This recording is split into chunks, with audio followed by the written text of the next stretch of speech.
샬롬 할렐루야. 마태복음 24장 32에서 34절입니다.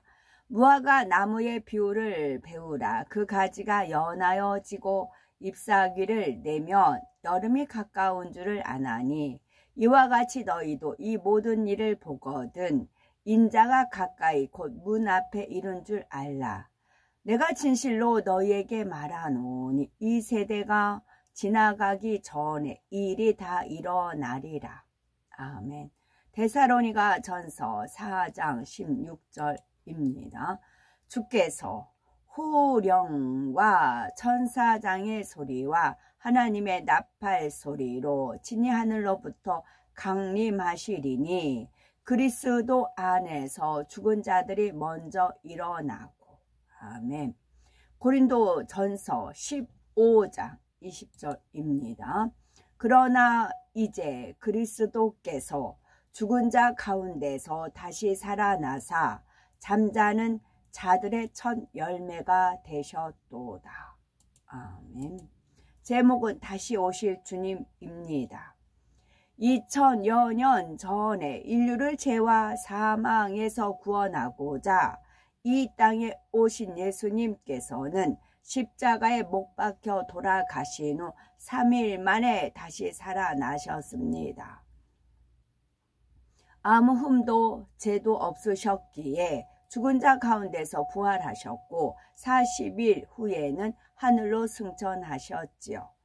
이때 제자들이 하늘로 승천하시는 주님을 바라보고 있자 두 천사가 너희 가운데서 하늘로 올리우신 이 예수는 하늘로 가심을 본 그대로 오시리라 말합니다.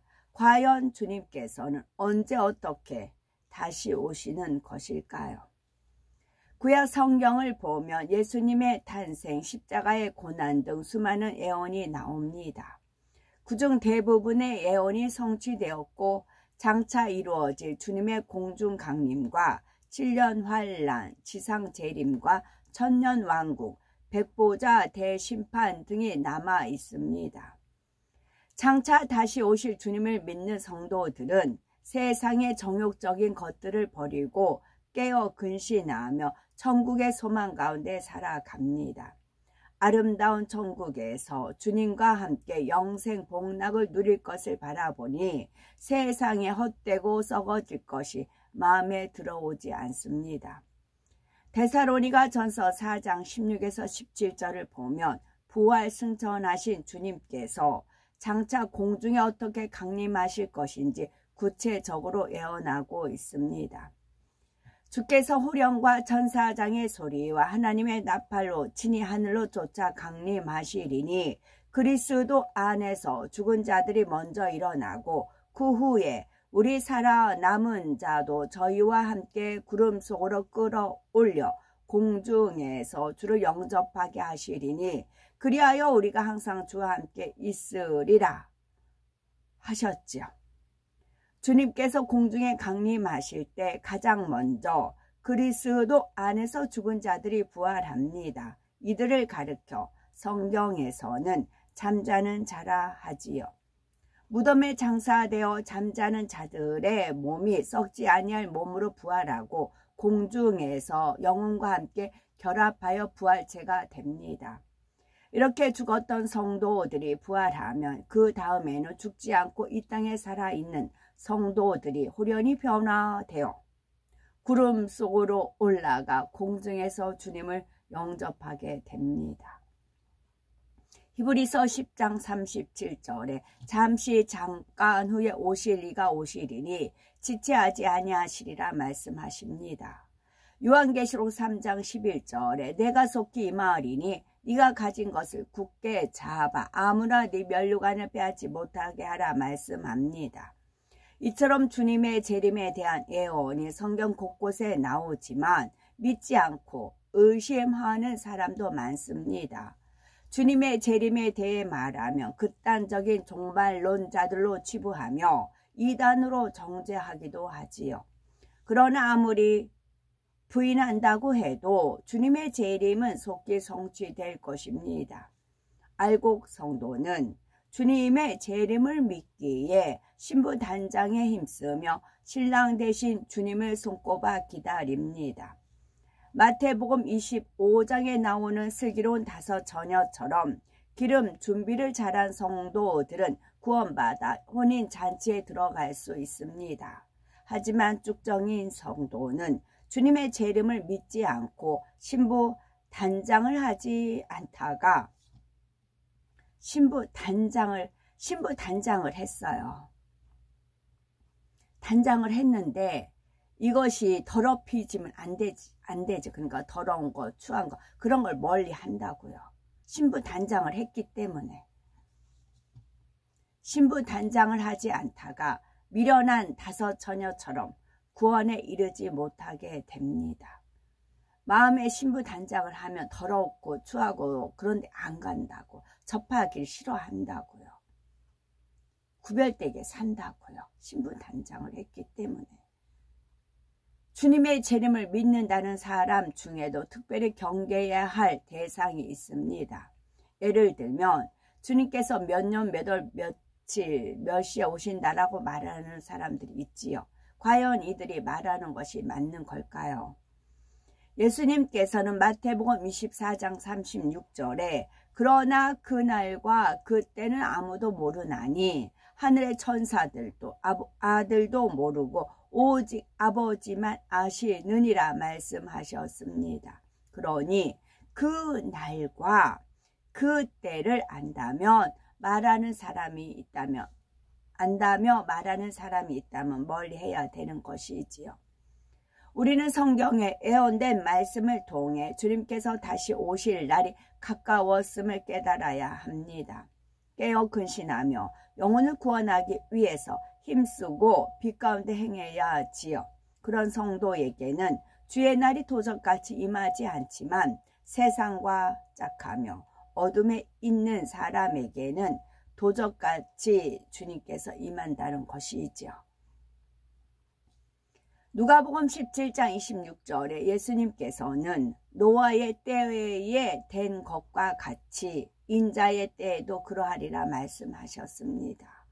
노아는 홍수의 심판이 임할 것을 알고 사람들을 향해 애타게 외치고 또 외쳤습니다. 그러나 사람들은 노아가 방주에 들어가는 날까지 먹고 마시며 세상을 취하다 결국 홍수에 수장되고 말았습니다. 예수님께서는 무화과 나무의 비유를 배우라. 그 가지가 연하여 지고 잎사귀를 내면 여름이 가까운 줄을 아나니 이와 같이 너희도 이 모든 일을 보거든 인자가 가까이 문 앞에 이른 줄 알라 말씀하셨습니다. 무화과 나무 가지가 연해지고 잎새기를 낸다는 것은 이스라엘의 독립을 뜻합니다. 그리고 이 모든 일을 보거든 인자가 가까이 문 앞에 이른 줄 알라는 말씀은 이스라엘 독립은 곧 주님의 재림이 가까운 때임을 예시하지요. 그런데 예수님께서 예루살렘 성으로 들어오실 때 열매 없는 무화과 나무를 보시고 이제부터 영원토록 네게 열매가 맺지 못하리라 라고 저주하시자 무화과 나무가 곧 말라버립니다. 예수님께서는 무화과 나무가 열매를 맺힐 때가 아니므로 잎사귀만 무성하다는 사실을 알고 계시었지요. 그런데 평소 상한 갈대도 꺾지 않고 꺼져가는 심지도 끄지 않으시는 예수님께서 어찌하여 무화과 나무를 저주하신 것일까요? 이는 당시 이스라엘의 종교 지도자들이 구원에 이르지 못할 것을 비유로 말씀하신 것입니다. 대제사장들과 바리새인들과 서기관들은 구세주로 오신 예수님을 알아보지도 못했고 지식적인 믿음 속에 형식적인 율법만 강조했습니다. 교회의 목사와 전도사, 선교사, 권사들, 장로들이 그렇게 저는 읽혀집니다. 행함이 없는 믿음은 죽은 믿음이요 하나님의 뜻대로 행하지 아니하면 천국에 들어갈 수 없으므로 예수님께서는 그들이 구원에 이르지 못할 것을 비유로 말씀하신 것입니다. 결국 그들은 하나님의 아들이신 예수님을 영접하지 않고 도리어 십자가에 못 박아 죽였습니다. 그리고 그들이 그 피를 우리와 우리 자손에게 돌릴지어다 고백한 대로 그 피는 이스라엘과 그 자손에게 저주로 임했지요. AD 70년 이스라엘은 로마에 의해 멸망하여 성전이 돌 위에 돌 하나도 남지 않고 다 무너졌고 이스라엘 백성은 세계 각국으로 흩어져 살게 되었습니다. 이스라엘 민족은 나라 없는 서러움과 멸시천재를 받았지요. 2차 세계대전 당시에는 나치에 의해서 약 600만 명이 유대인이 학살당하는 등 그들에게 임한 저주와 시련은 참혹하리만큼 무서웠습니다. 그런데도 이들은 하나님을 버리지 않고 끝까지 율법을 지켰지요. 마침내 때가 이르자 하나님께서는 약속대로 흩어진 백성들을 모아 이스라엘을 독립시켜 주셨습니다. 그날이 바로 1948년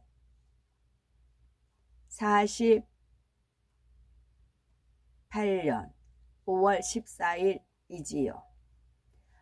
완전히 멸망하여 없어진 나라가 약 1900년 만에 재건된 것입니다. 열매 없는 무화과 나무의 가지가 연하여 지고 잎사귀를 내면 여름이 가까운 줄을 아는 것 같이 이스라엘 역사를 통해 주님 재림의 때가 가까운 것을 깨달아야겠지요. 성경을 살펴보면 이스라엘이 다시 일어설 것을 곳곳에 예언해 놓았습니다. 이사야 49장 8절에 은혜의 때가 내가 네게 응답하였고 구원의 날에 내가 너를 도왔도다. 내가 장차 너를 보호하여 너로 백성의 언약을 삼으며 나라를 일으켜 그들로 그 황무하였던 땅을 기업으로 상속케 하리라 말씀하십니다.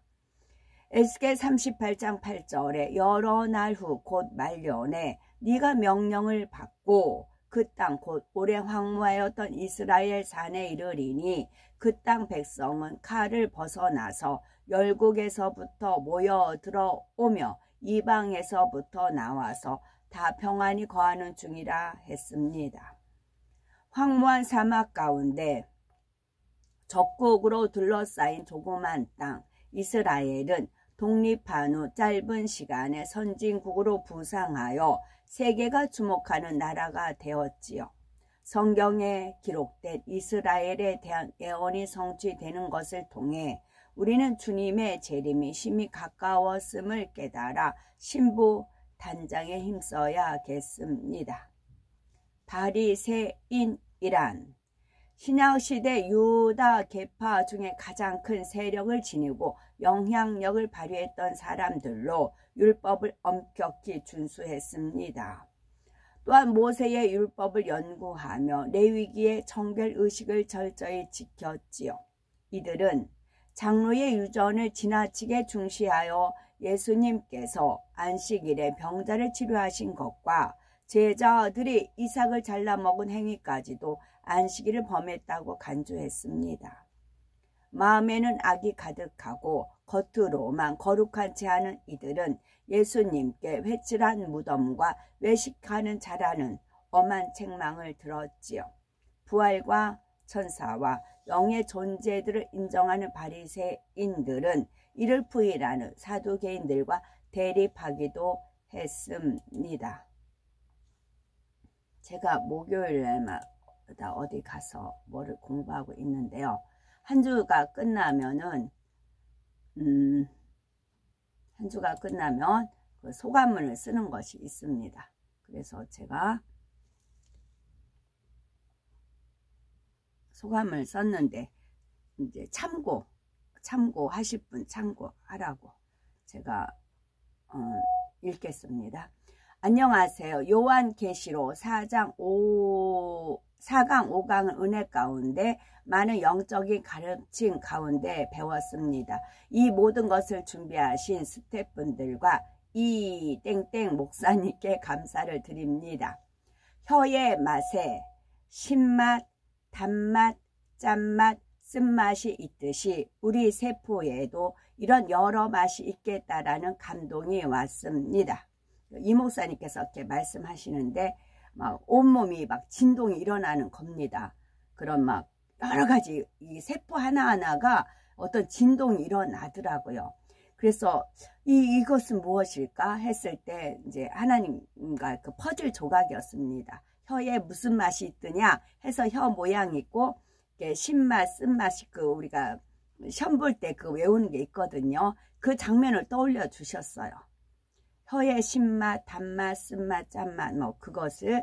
그런데 그게 목표가 아니셨어요. 그거는 그냥 상식적으로 아는 거였고 그 넘어서 이제 세포 안에 이런 맛이 있다. 그래서 천국에 가면 행복한 겁니다.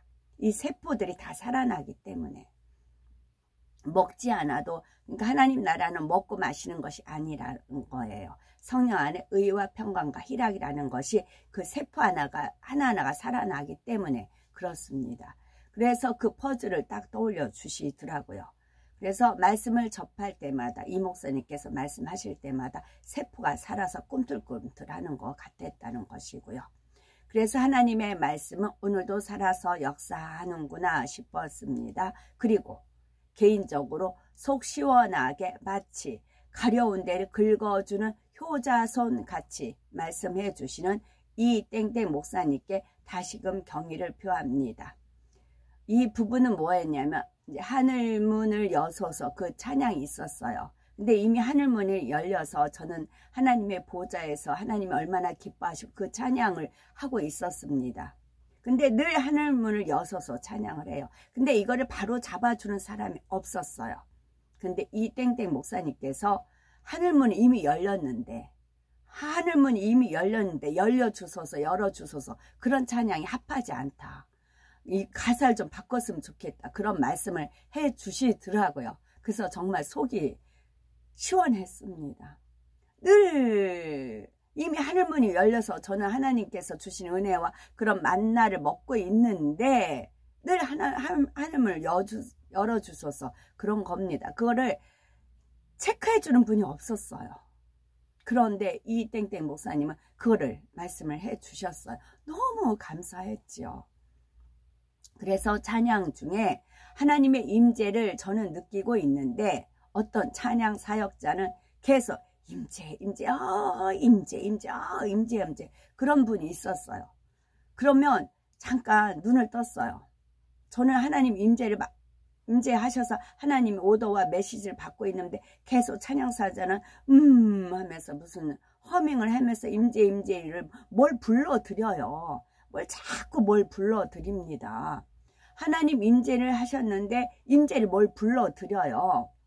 그래서 잠깐 눈을 뜨고 봤어요. 뭘 저렇게 불러드리지? 그러다가 귀신 불러드리는구나.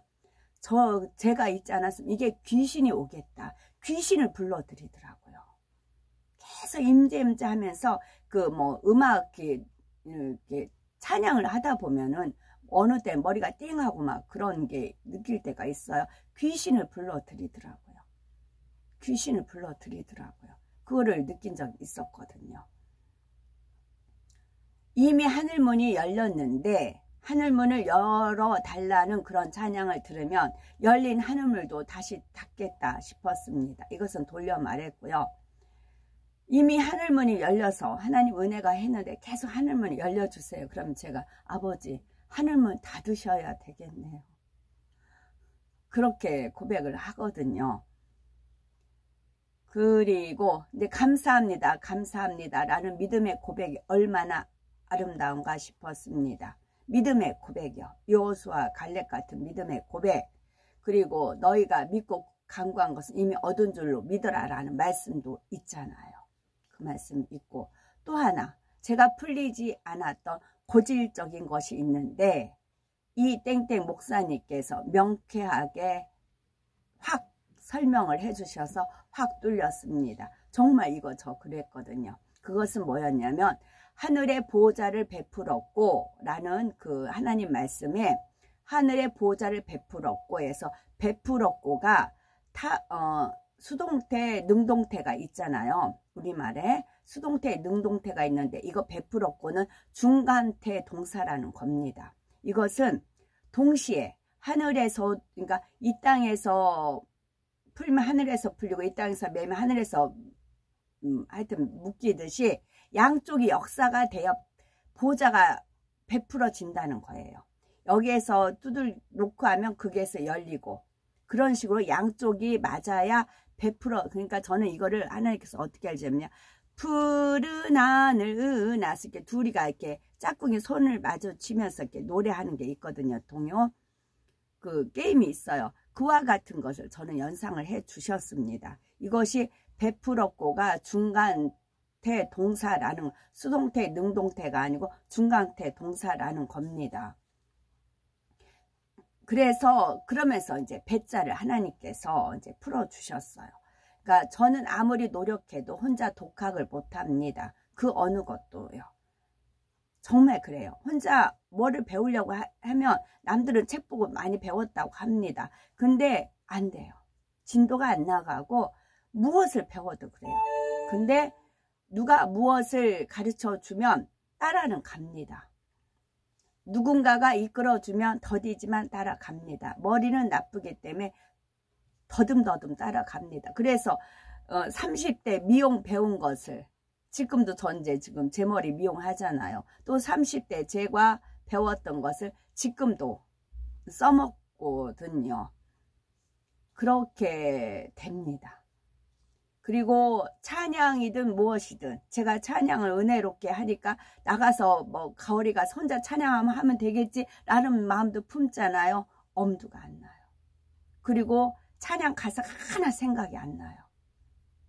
뭐 하나 생각이, 1절부터 끝절까지 하는 게 없고 찬양이 떠오르고 그러지도 않아요. 그러나 누가 찬양을 하면 그때는 반응이 나갑니다. 거리에서 으쌰으쌰 하는 것도 마찬가지예요. 그런 것도 노래가 나오면 그때서 흥이 돋구어지지 혼자는 안 떠올려집니다. 나는 왜 이럴까 그랬어요. 그랬더니 베풀었고 쌍방이 이렇게 돼야 된다는 거 있고, 마치 메아리라는 거이고요. 이제 중간에 또 중간 그 목사님께서, 이 땡땡 목사님께서 중간 이제 수동태 능동태가 아니고 중간태 동사라는 그 표현에 갑자기 제가 토끼기가 막 쫑긋하듯이 막 갑자기 귀가 쫑긋해진 겁니다. 한 말씀이라도 놓지 않으려고 들으려는 그런 마음이 들어가더라고요. 그래서 베풀다 에서 배자를 하나님께서 배틀로 얼른 알려주시더라고요. 그래서 배틀은 날실과 시실이 교차해서 옷감을 짜듯이 그렇게 된다는 거지요. 그러면서 하나님께서 이제 또 하셨던 말씀이 있어요. 독불장군은 없다 하셨습니다. 같이 연결돼서 가는 거라는 거죠. 그게 인간 경작의 참 뜻입니다. 내가 신이다, 내가 누구다 해서 혼자 독불장군이 아니고 같이 손에 손을 잡고 더불어 천국을 침노해 간다는 것입니다. 아멘.